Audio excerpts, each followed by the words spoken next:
It was just 3 days before Christmas, and the turkey was already thawing.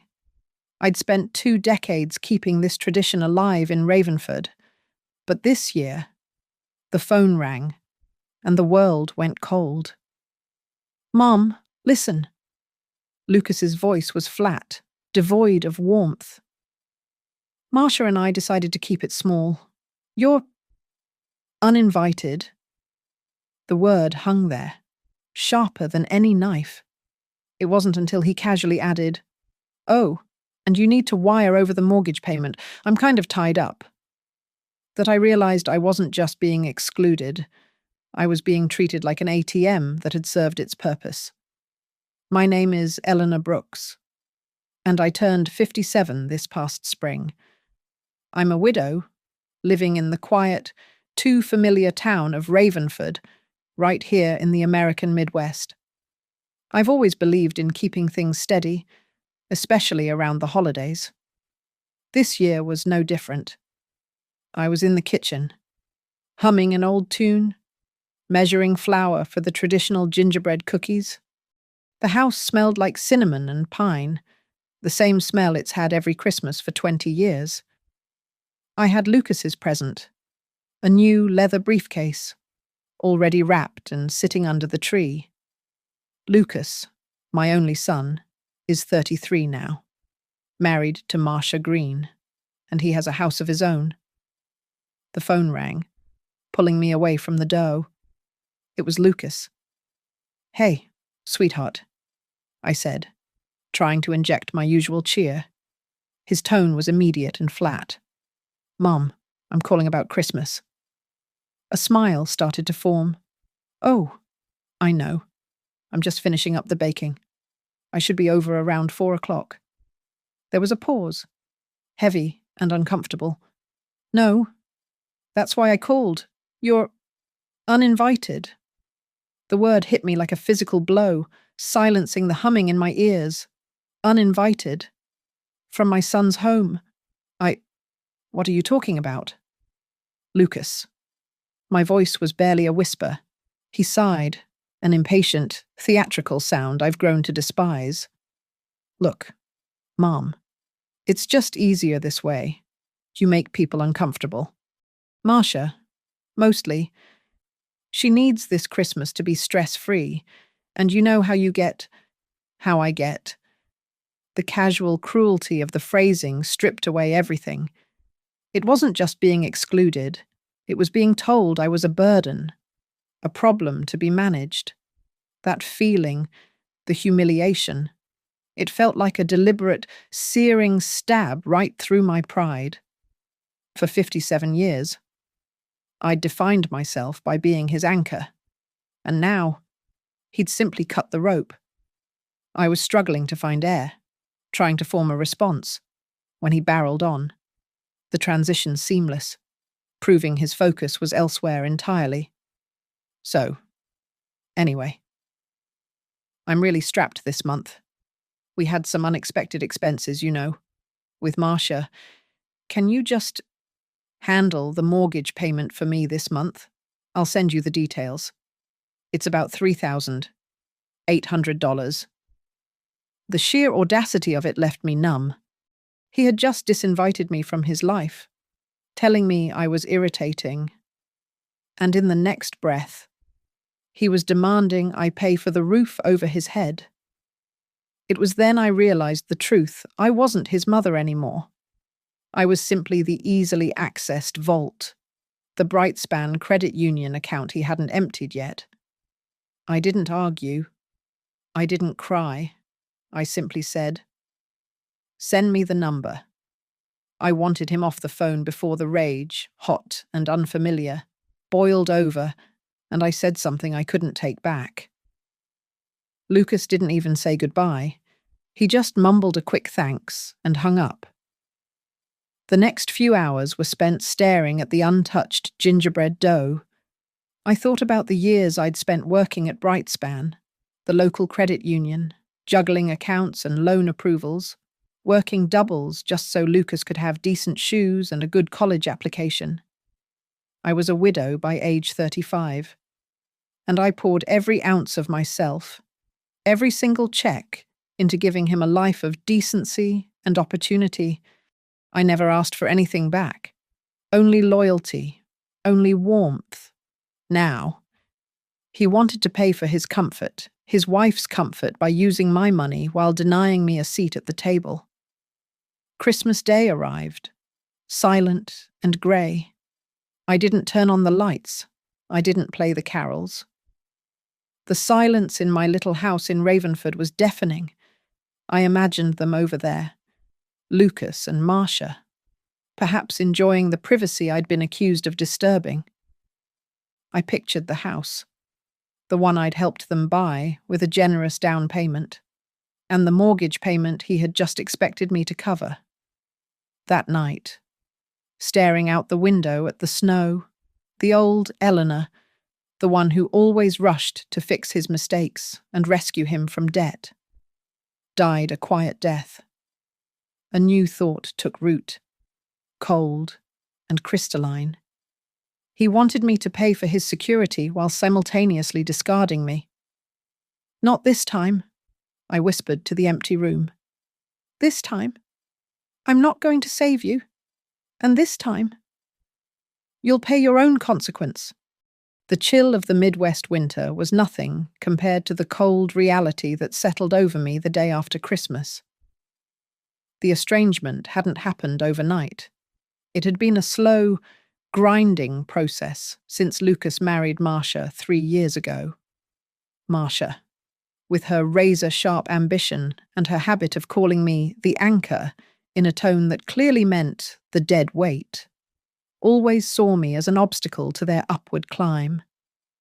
She believed my modest savings and my predictable job at the Brightspan Credit Union were beneath their potential.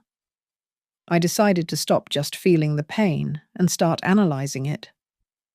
I pulled up my own personal bank records. I started tracing the transactions, the loans that were always promised to be repaid. I found the $500 for the car repair that was never mentioned again, the $2,000 for Marcia's career development course, and the $800 to clear up a credit card. None of it had ever been returned. It wasn't the money. It was the expectation of endless supply coupled with utter disrespect. The anger began to solidify, turning into something cold and metallic. I couldn't let him continue to erode the foundation I had spent a lifetime building. But the true shift happened when I decided to look beyond my own accounts. Given my access at the credit union, I had clearance for certain archival reviews. I started discreetly poking around Lucas's public files, cross-referencing names and addresses. What I found made my blood run cold.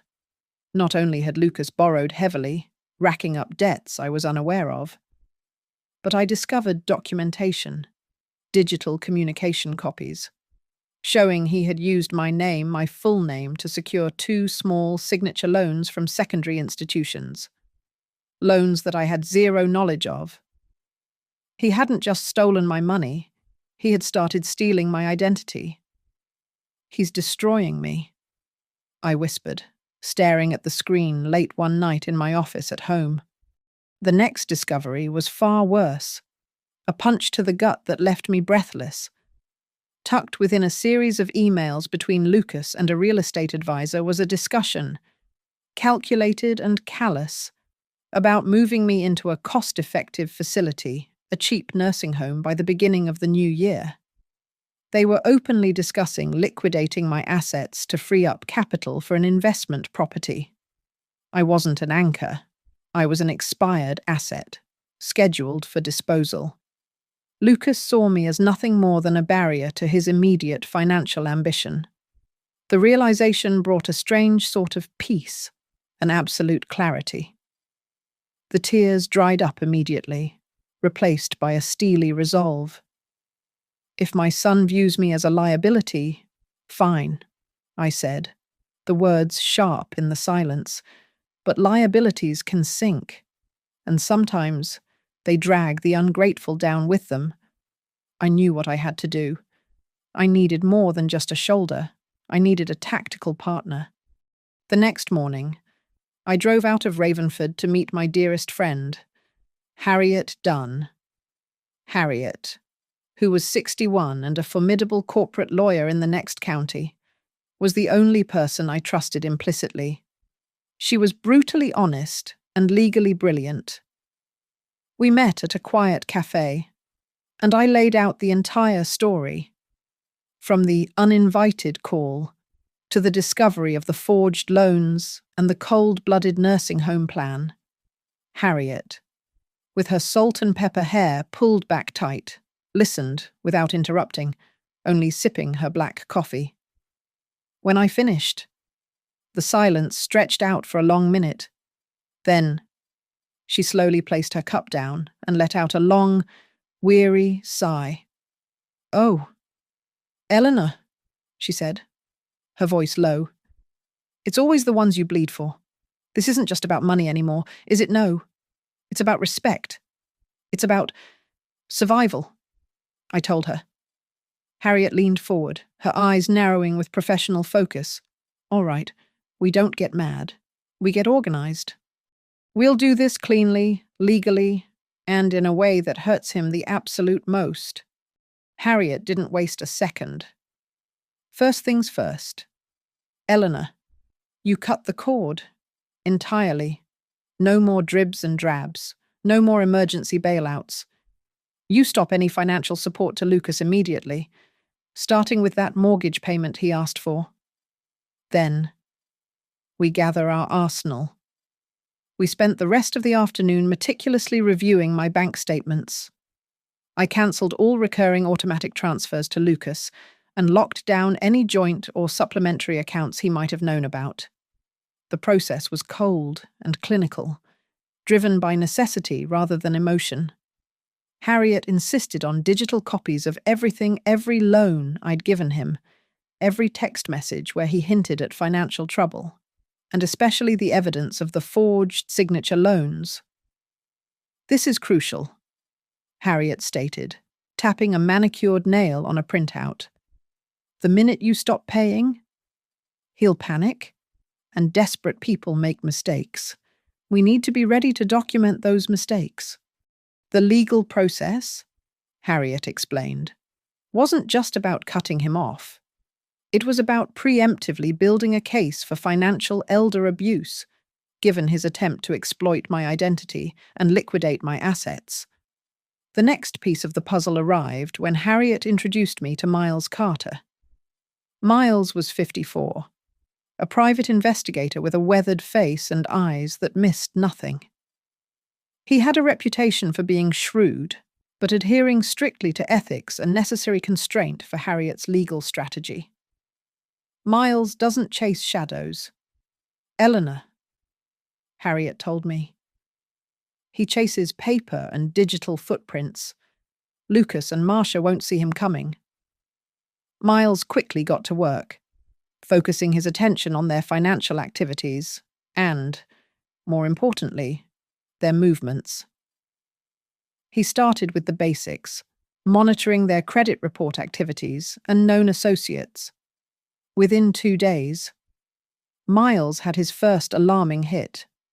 "Your son, Lucas," Miles said to me over a secure phone line, his voice a low, gravelly rumble. "He's not just strapped, he's sinking fast. He's borrowed close to $30,000 from a local loan shark outfit. The interest rates are astronomical. We're talking well over 30%. The discovery confirmed my worst fears. Lucas wasn't just entitled. He was desperate and dangerously reckless. He was building his life on a foundation of sand. And now the tide was coming in. The second, more personal shockwave hit a day later. Miles had been tracking Marcia's daily routine, noting frequent, late-night solo excursions to a bar just outside the Ravenford city limits. "She's meeting someone." "Eleanor," Miles reported, sending me blurred but undeniable photographs.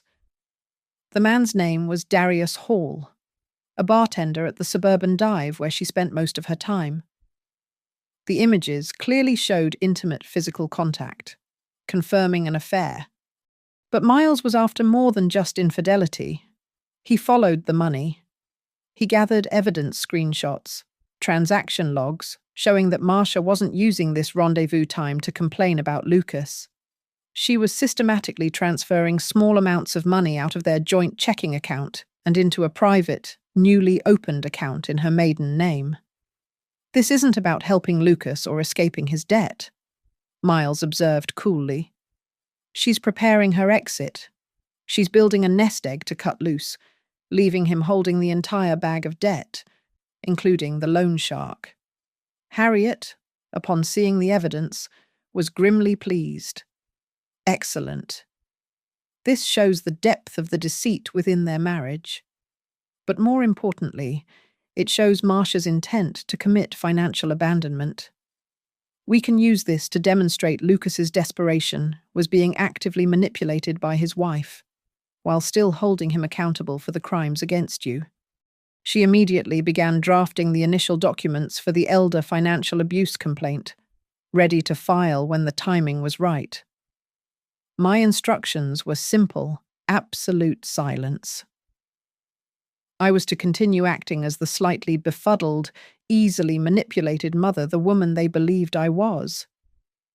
I needed to maintain the facade that I was merely processing Lucas's request for the mortgage money, giving them enough rope to hang themselves with their ongoing deceit. As I sat back in my quiet house, reviewing the detailed, almost cinematic reports Miles provided, I felt an extraordinary shift.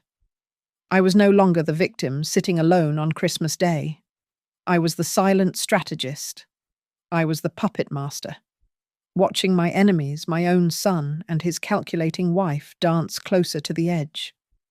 For the first time in years, I felt a resurgence, a thrilling sense of control that was deeply, terrifyingly satisfying.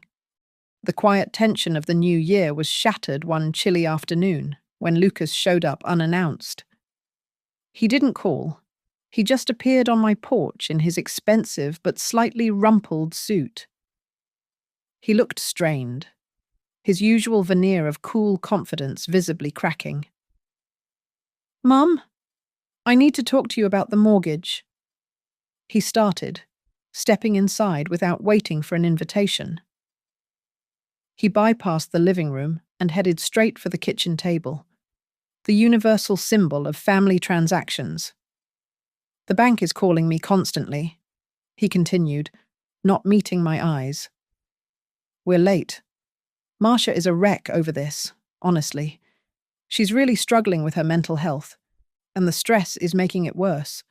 We need, maybe, $10,000 to tide us over, clear up the arrears, and pay for her specialized treatment." The lie was so transparent it almost made me laugh. Marcia needs mental health care. What she needed was a one-way ticket to Darius Hall. But I had to play the concerned, slightly flustered mother. "Oh, darling. $10,000 is a huge amount of money," I replied gently, placing a cup of tea in front of him. "I don't just have that sitting around. I thought you had that big bonus coming in January." His composure crumbled instantly. The strained plea vanished, replaced by a flash of contempt. "Mum, don't play games. I know you have access to the funds. I've seen your statements. I'm asking for your help here. My wife is suffering. And frankly, you're the one who can fix this. Why are you making it difficult?" His voice was rising, and the casual cruelty from Christmas returned, thicker and more demanding. I need time to access that kind of capital. Lucas, it's tied up in investments right now," I insisted, keeping my voice level. "Tied up? Or are you just trying to control me?" He shot back, his face tight with anger. "You always do this. You dangle the money, then you make us beg. It's pathetic. Mum, you just don't want to see me succeed without you pulling the strings." In that moment, staring into his cold, entitled eyes. I saw it clearly. He didn't love me. He didn't even like me. I was simply a resource, an antiquated but necessary tool he used to maintain his desired lifestyle. The true tragedy wasn't his debt. It was the hollow man he had become. As he stormed out, promising to call me later with the exact wire transfer details, my phone buzzed. It was Miles, who had been exceptionally busy. The file attached contained a video, secretly recorded outside Darius Hall's apartment. It showed Marcia and Darius talking, sharing a quick, conspiratorial kiss. I watched as Marcia laughed, brittle and harsh, before saying, "Just a few more weeks until I get that large chunk from Lucas. I'm clearing out the account, and we're bolting to Mexico. Let him and his pathetic mother deal with Ravenford's debt collectors." The irony was bitter, an acid taste in my mouth. Both of them, husband and wife, were actively deceiving the other, building parallel escape routes, while Lucas genuinely believed he was the clever one, the victim of circumstance, not the architect of his own downfall. I forwarded the video to Harriet instantly. Her reply was immediate and stark. "Desperate people don't follow rules. Eleanor. When they hit rock bottom because they miscalculated, they are capable of things more ruthless than you can imagine." Harriet's warning settled deep in my bones. I had seen Lucas's anger. I worried what he might do if I pushed him too hard. If he realized I knew about the loan sharks and Marcia's betrayal. Was this just about exposing him, or was it about protecting myself from his eventual volatile breakdown? Later that evening, after the adrenaline had subsided, I received a text message from Lucas. It wasn't the wire details. It was a terse, loaded statement. "I hope you realize what happens to people who can't cover their backs when they're in deep. Things get messy. Mom, help me cover this mortgage, or don't blame me for the consequences." The text was a soft threat, an unnerving blend of childish whining and implied menace. He wasn't asking for money anymore. He was demanding protection. I understood then that this conflict had moved past the realm of debt and revenge. It was a fight for control, and potentially for my own peace and safety. Lucas was teetering on the edge, and I was holding the only lifeline. The time for acting, the innocent mother, was over. Harriet called, her tone urgent. "You have to stop all transfers. Eleanor? Every single one. Even the emergency slush fund you keep topping up. And absolutely, unequivocally, do not pay that mortgage. The silence has to be deafening." This was the final, terrifying step, cutting the last thread of financial support, including the recurring mortgage payment I had secretly been covering for Lucas every month for the last year, the one he thought he was making. The consequences were swift and immediate. Because I held back the payment, the bank's automated system flagged the account. Within 3 days, a stark, red-lettered notice of default was mailed directly to Lucas and Marcia's address. It was the physical manifestation of the consequences he had tried to avoid. The resulting phone call was less a conversation and more a verbal assault. "You did this. You absolutely betrayed me." Lucas screamed, his voice distorting through the phone line. The bank sent a delinquency notice. "What did you do with the money I asked you for? Are you trying to ruin me?" I took a deep, steadying breath. This was the moment of truth. I did what I had to do. "Lucas," I replied calmly, my heart pounding, but my voice unwavering. "That house is in your name. You are the one who took out the loan. You are the one who is responsible. I'll sue you. I'll expose you. You can't just let me lose everything," he raged. utterly incapable of grasping that his actions, not mine, had created this crisis. I simply repeated, "You are responsible, Lucas."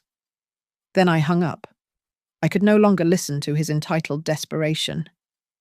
Pushed against the wall, Lucas scrambled. Miles was tracking his activity like a hawk. Lucas bounced from one contact to the next, desperately seeking a fast loan or a personal bailout.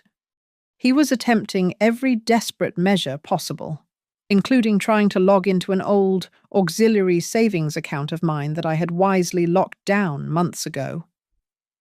Then came the clincher.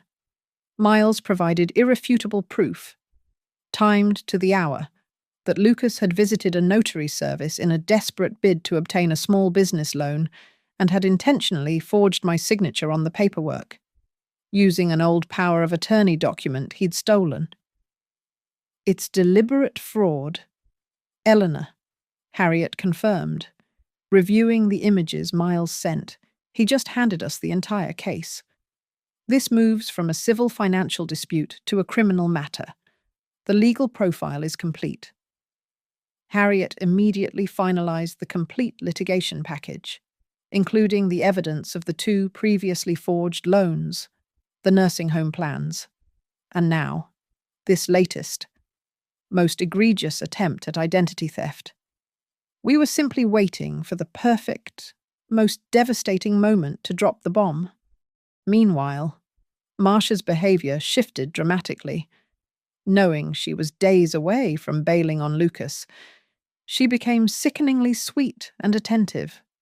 She was putting on a performance, likely trying to distract him and ensure he didn't scrutinize their shared accounts before she cleaned them out. "They've booked tickets," Miles reported late one night. "Marcia and Darius. They fly out of the state immediately after the upcoming long weekend. They're planning to ditch the country and leave Lucas with the entire fallout." I felt a surge of cold satisfaction. They were both predators. But Lucas was the one about to be consumed by the bigger shark, his own wife. She was setting him up to take the fall for everything: the bank debt, the fraudulent signatures, and the overwhelming debt to the loan sharks.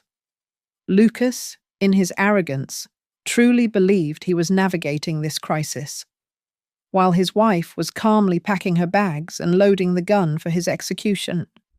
The stage was set for the inevitable, catastrophic implosion. The air was sharp and icy on Christmas Eve. The festive spirit was completely absent from Ravenford, replaced by a tense, nervous energy that felt electric. Just after 10 o'clock that night, the doorbell rang a frantic, repeated jab.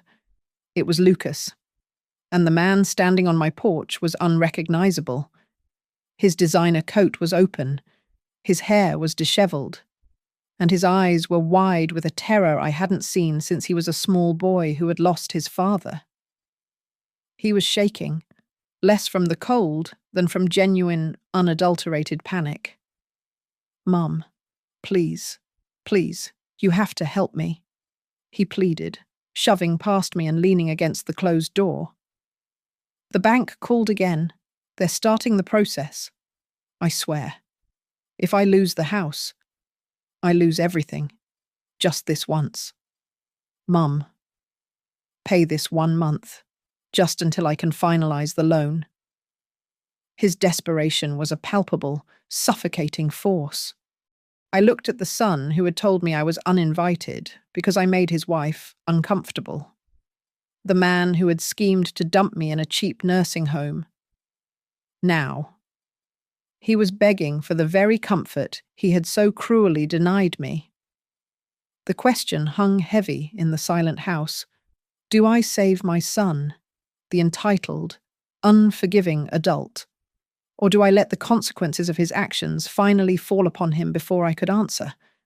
My phone vibrated in my pocket. It was Harriet.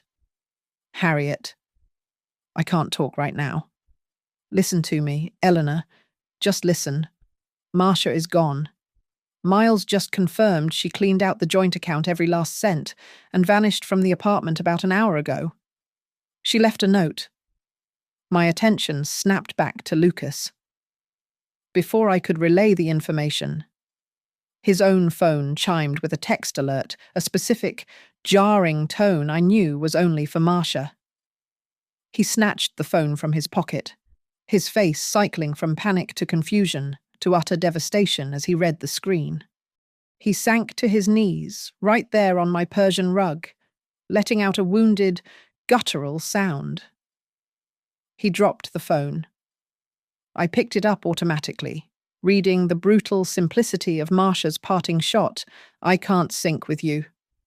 Goodbye." He had completely collapsed at my feet, his composure destroyed, reduced to a weeping mass of expensive fabric and debt. I barely registered the man before me. The spoiled, entitled image of Lucas Brooks had dissolved, leaving behind a terrified, broken child. Then, my own phone buzzed again. It was a file from Miles, more evidence, time-stamped 30 minutes ago. Marcia, in a final act of calculated self-preservation, had anonymously tipped off 3 of Lucas's most aggressive debt collectors, the loan sharks, about his financial status and immediate location, trying to draw their fire onto him and away from her escape route. The irony was crushing. Marcia was doing my work for me, but far more brutally. I looked down at Lucas, this shell of a man who was now sobbing hysterically. For the first time, he looked truly, terrifyingly vulnerable. It tugged at the old, maternal instinct, the one that used to rush to mend every scraped knee and fix every forgotten homework assignment. But then, an image flashed Lucas's cold face on the phone, telling me I was a nuisance, telling me to pay his way out of trouble. The mother in me was wounded, but the woman who had been discarded was resolute. "No, Lucas," I said, my voice quiet but firm. "I am not going to pay the mortgage. I am not going to save you this time." He looked up at me, his eyes wide and red, searching for any flicker of the old Eleanor, the rescuer. When he found none, the desperation turned into a horrifying emptiness. He stood up slowly, swaying slightly. He didn't scream. He didn't plead. He just looked at me, his mother, the last person left in his life.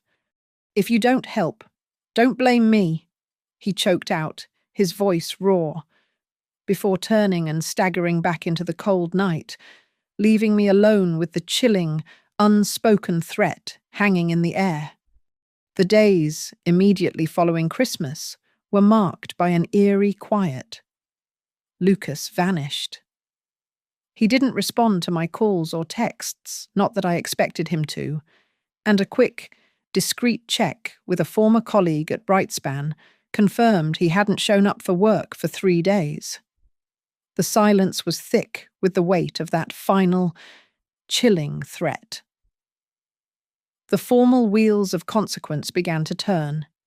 The bank proceeded with the foreclosure process, sending documents that Lucas completely failed to address. He was in full flight mode, abandoning his responsibilities as completely as he had abandoned our relationship. Miles, however, was still tracking his movements. He soon located Lucas holed up in a series of cheap, anonymous motels on the outskirts of Ravenford, moving every 12 hours to evade the loan sharks Marcia had tipped off. He was subsisting on fast food and fear, a pathetic shadow of the man who had demanded my resources. Then came the twist that Miles found most shocking. Lucas, desperate for any information about Marcia's whereabouts, had actually tracked down Darius Hall, the bartender. Lucas cornered him at the bar after closing. Miles informed me. He wanted to know where Marcia went, where the money was. Darius didn't take kindly to it. Miles sent me a photo. Lucas had a severe bruise blossoming across the side of his face. He'd gone looking for answers and, instead, received a brutal warning. Lucas, the aggressive son, was now the victim of someone far more ruthless than himself. The immediate danger, however, swung back to me. Lucas's official registered address was still the house now facing foreclosure, but I was the only reliable address left in his orbit.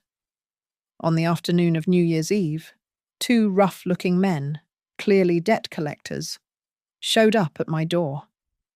Harriet and Miles had anticipated this. Miles intercepted them before they could even knock, flashing an official-looking badge. Harriet followed up immediately with a cease and desist letter, citing harassment and warning them that Eleanor Brooks was actively cooperating with law enforcement regarding Lucas's fraudulent activities. The collectors backed off, realizing they were tangled in a legal web that was above their pay grade.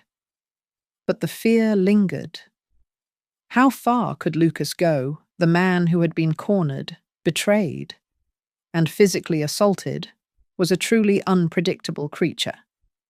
I spent a sleepless night wrestling with the heavy guilt that only a mother can feel. Was I taking this too far? Should I step in now and simply pay off the loan sharks to protect him? To save him from utter ruin? The answer came back, hard and cold, fueled by the memory of the forged signatures and the nursing home plot. If I save him this time, I whispered to the dark room, he will never climb out of the shadow. He will learn nothing.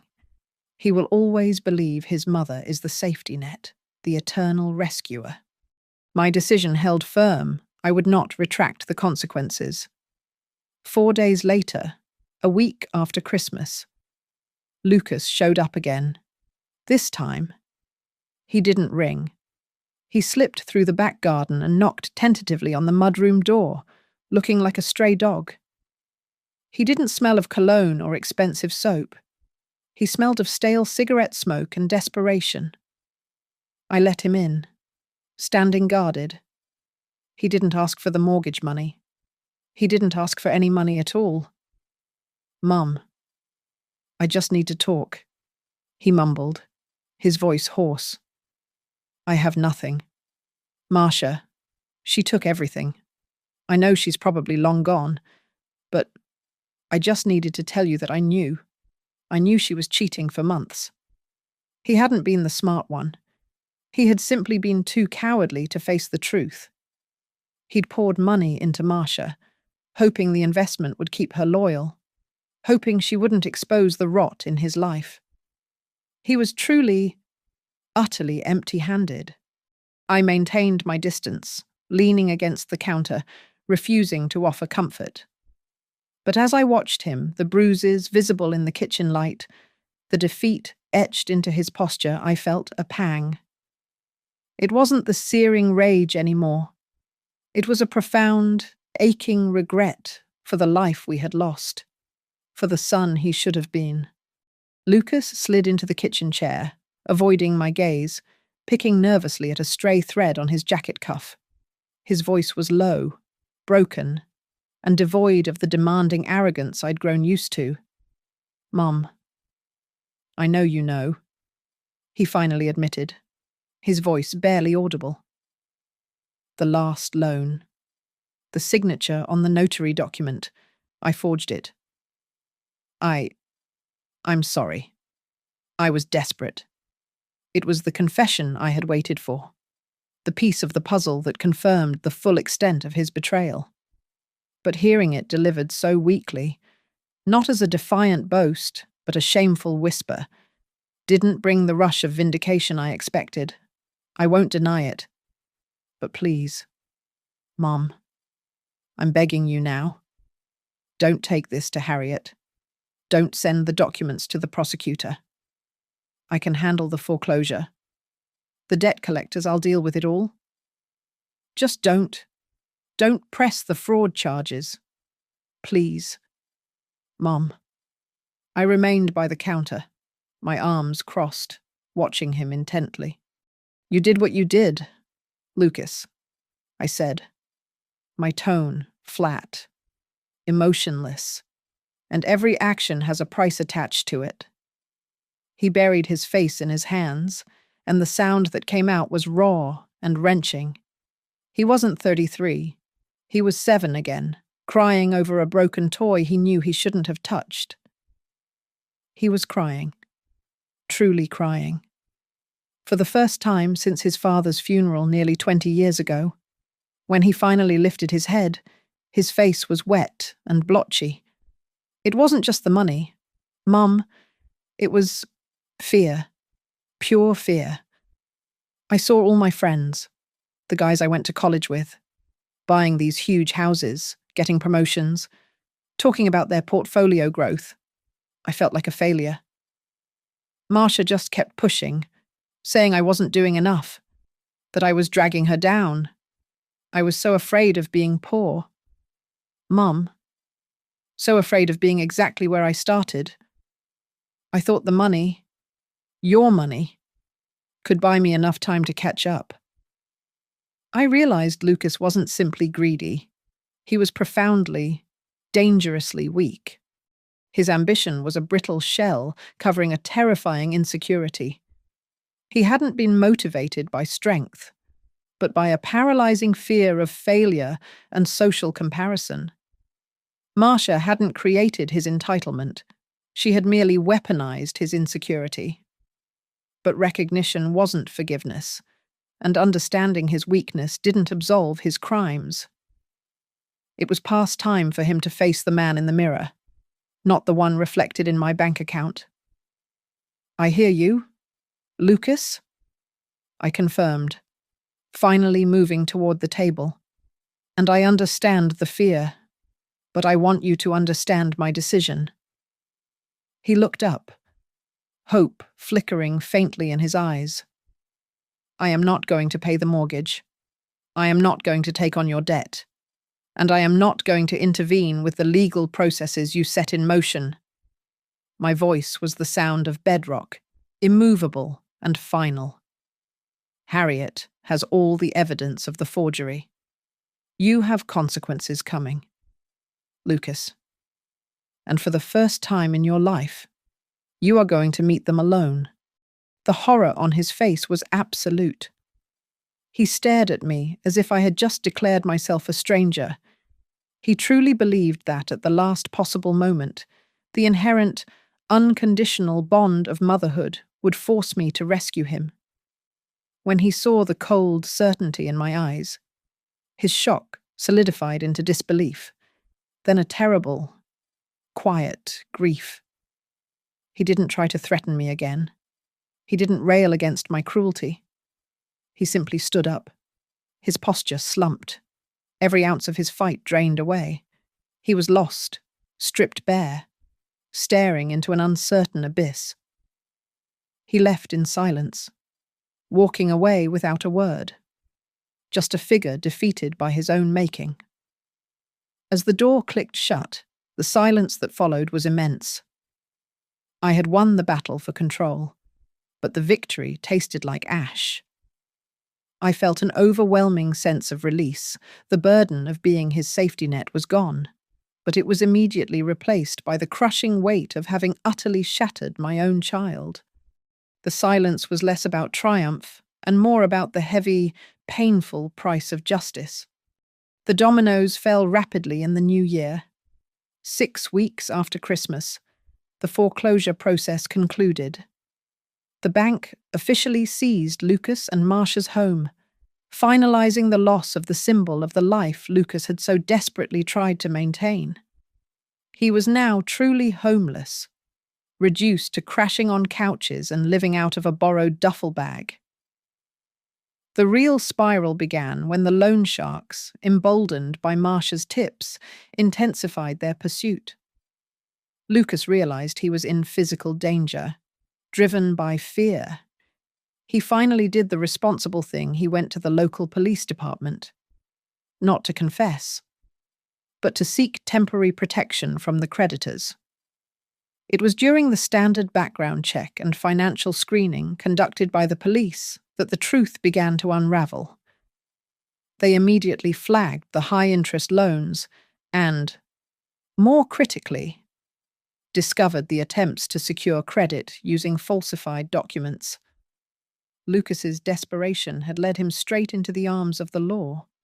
Harriet moved instantly. She contacted the lead detective, informing them that her client, Eleanor Brooks, had been the victim of financial abuse and attempted identity fraud by her son, Lucas Brooks.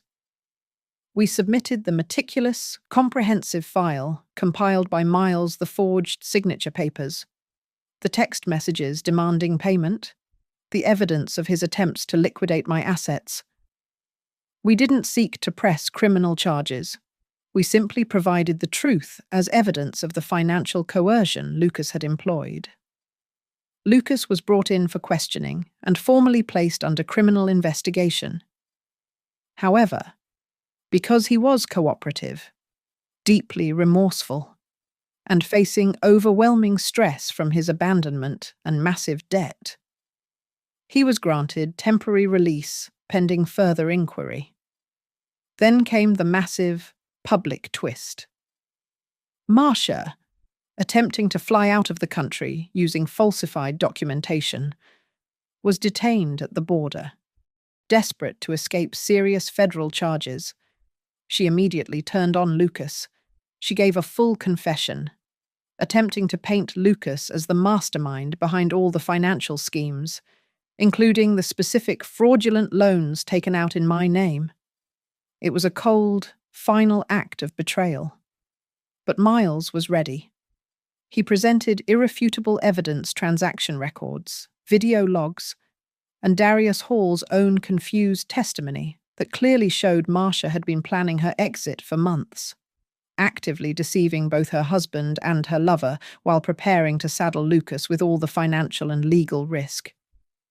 Because I was the primary victim of the fraud, I was formally called to provide a statement at a pre-trial hearing, a quiet but official proceeding to determine the final charges. Walking into that sterile, cold courthouse was the hardest thing I had ever done. Lucas was there, seated with his public defender. He was gaunt, his skin sallow, wearing clothes that looked too large for him. He was no longer the confident executive or the furious, entitled son. He was a man utterly consumed by his own mistakes, stripped down to bare, terrified vulnerability.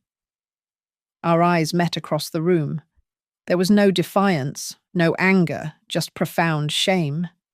The guilt that had been churning inside me for weeks, the doubt about whether I had been too hard on him, evaporated.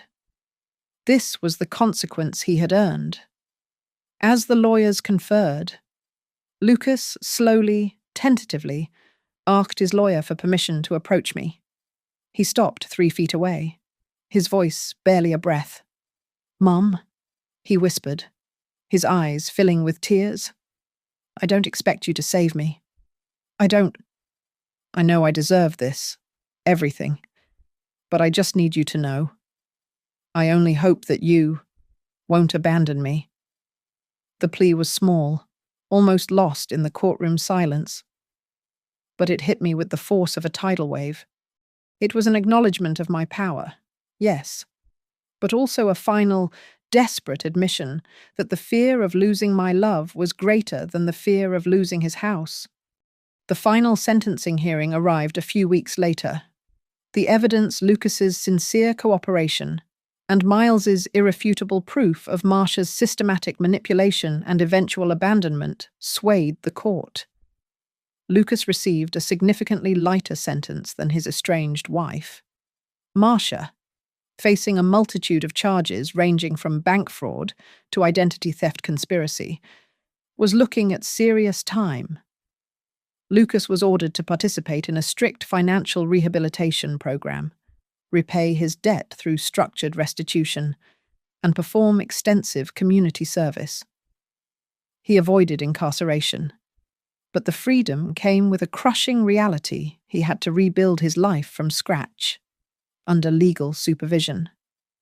After the hearing concluded, Lucas waited outside the courtroom. He was no longer tearful. He seemed hollowed out, but quiet. "Mom," he began, his voice strained. Can we talk somewhere private for a few minutes? We found a quiet bench in the courthouse lobby." He didn't ask for money. He didn't ask for forgiveness. He just looked down at his hands, twisting the sleeves of his worn suit jacket. "I just wanted to say, I get it now. Everything. I knew I couldn't ask you for anything. I just wanted to ask. For a chance to try again. Just for you to maybe watch me try." My heart ached. But the clarity I'd gained over the past weeks was my shield. "I still love you, Lucas." I told him honestly. "That part never goes away. But I will not be your safety net anymore. I won't pay your debts. I won't save you from your own consequences. Standing up by yourself is the only chance you have left." He looked up, and for the first time, I saw a flicker of respect, not entitlement, in his eyes. He slowly nodded. "I understand. Thank you, Mom." He left with his head held slightly higher, walking towards his new, painful path of responsibility. 8 months passed. Lucas took a minimum wage job stocking shelves at a warehouse, a far cry from his previous career. He called me every few weeks, not for funds, but to update me on his progress. He was making payments on his restitution plan, sticking to his counseling sessions, and living in a shared, modest apartment. He was learning, slowly and painfully, what it meant to be responsible. I finally felt the knot of resentment loosen in my chest. It wasn't because I had forgiven the past, but because I was no longer letting the burden of his existence control my present. I was free of the perpetual need to rescue him, and the dark, manipulative drama had finally ended. I didn't pay that mortgage payment that month. I didn't save my son. But in the end, perhaps that devastating fall was the only thing that could save him. And sometimes, true revenge isn't about destruction. It's about forcing someone to finally see the truth they've spent too long running from. Thanks so much for listening to my story on Grandma's Family Diary. Drop a comment below and let me know where you're tuning in from so we can connect. And don't forget to hit that subscribe button, like this video, and smash the hype button to make sure this story gets heard by even more people.